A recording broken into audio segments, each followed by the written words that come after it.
Z nami je Sebastian oziroma spretni orel. Nam lahko poveš kaj več o betlehemski luči, kako se kamniški skavti vključujete v akcijo širjenja te betlehemske luči, ki je prispela pred nekaj dnevi v Ljubljano in danes v Kamnik.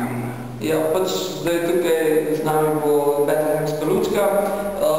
Nesli bomo na občinski svet, občinski urad, potem pa pač tukaj po okolici Kamnika. A to boste po cerkvah nosili v cerkve? Ja, točno cerkvo. Potem pa tudi med ljudi. Se pravi, zdaj se pa nahajamo v frančiškanskem samostanu v Kamniku, kjer bo prvič v Kamniku pač prišla ta luča, ne? Ja, letos prvič. Potem se bo pa iz frančiškanskega samostana širila po drugih krajih naše občine. Ja, točno tako. In dokdaj bo ta akcija trajala? Približno do Božiča. Božiča in koliko svečk imate že rezerviranih za to akcijo? Približno 10 000.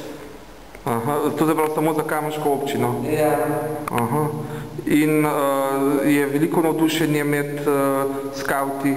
Ja, je kar nekaj, ja. Tako da boste to nadaljevali še v prihodnje? Bomo, ja. No, super, hvala. Tej človek malo prostor, najmi trenutek, rad nemiren si, begaš, niščeš, hitiš, drviš,